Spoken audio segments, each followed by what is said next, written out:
कि अब पूरे साल इंडिया ने सबसे अच्छा तब किया जब चाइना की मार्केट एक्चुअली गिर रही थी। तो इसके लिए मेरे ख्याल से ये एक देखने वाली बात होगी। दूसरी जो एक बहुत इंपॉर्टेंट चीज़ है आशीष, ये महीना ये हफ्ता जो है ना, ये एक तरीके से आपको, और उसका आप सबसे बड़ा इंपैक्ट देखेंगे फ्राइडे को। तो क्योंकि यूएस में बीच में एक दिन की छुट्टी है और उसके बाद थर्सडे को फेड के मिनट्स रिलीज होंगे।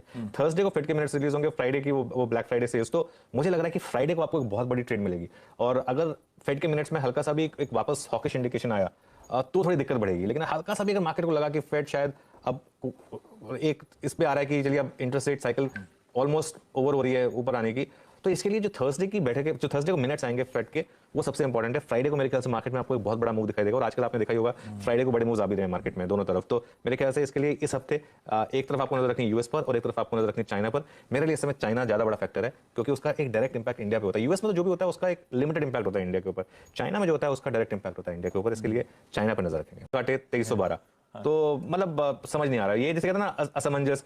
अच्छा, एक और चीज होती है, मार्केट में फेजेस आते हैं जिसमें आपको अपना कैपिटल बचाना होता है। ये वो वाला फेज है मार्केट का। अनलेस आप स्कैल्पर हैं, स्कैल्पर जैसे फ्राइडे को मार्केट ने आपको स्कैल्पिंग ट्रेड दी थी, 30-40 पॉइंट अगर आप ले सकते हैं मार्केट में तो ले लीजिए। वो 200-300 पॉइंट वाली मत करिए इस मार्केट में ये, या फिर आप इस कैपिटल को प्रोटेक्ट करिए, क्योंकि ये वो स्टेज है जहां पर वॉल्यूम गिर जाएंगे, एफआईआईज होंगे नहीं, ऑप्शन सेलर जो है वो थोड़ा वापस एक्टिव हो जाएगा। तो इस फेज में आपके फंसने के चांसेस बहुत ज्यादा होते हैं। एक चीज जो मार्केट के फेवर में है कि पुट कॉल रेशियो है वापस अभी न्यूट्रल से थोड़ा सा नेगेटिव टेरिटरी में आ रहा है। 0.89 हो गया निफ्टी का put call ratio. Bank Nifty का पुट कॉल रेशियो भी हाई है, लेकिन निफ्टी का पुट कॉल रेशियो एटलीस्ट 0.89 हो गया है, और लास्ट टाइम हमने बाउंस बैक किया था 0.7 से। वेरिएबल वही है। और एक और चीज, जो फ्राइडे का इंट्राडे चार्ट है उससे दो चीजें हो जाती हैं, दो चीजें निकलते हैं। एक, इंट्राडे में डिप्स और प्लंजेस बाय करने पर मार्केट आपको पैसा बना के दे रहा है। आपने अगर 2:30 बजे के करीब लिया होता, जो हम उस दिन डिस्कस भी कर रहे थे क्लोजिंग शो में, कि मार्केट आपको एक मौका दे रहा है, शायद उस दिन अपना वो 10 डे एक्सपोनेंशियल मूविंग एवरेज भी नहीं तोड़ रहा था। एक वेट करिए, जो फ्राइडे के लॉन्ग्स थे वो बाहर हो जाएंगे, उसके बाद पहला support 18245, 10 day exponential moving average exactly almost level wise Nifty ने वहीं से बाउंस किया था। ये राइजिंग है 10 डे एक्सपोनेंशियल मूविंग एवरेज।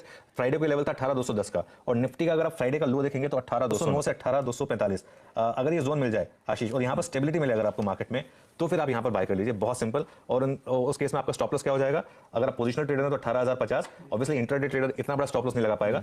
वो 18050 की इंपॉर्टेंस क्या है? वो 20 डे एक्सपोनेंशियल मूविंग एवरेज है। तो 18050 पोजिशनल ट्रेडर के लिए स्टॉप लॉस हो जाएगा। लेकिन अगर आप 18209 से 245 की जोन में खरीद रहे हैं, इंट्राडे ट्रेडर है, तो आप 18150 का स्टॉप लॉस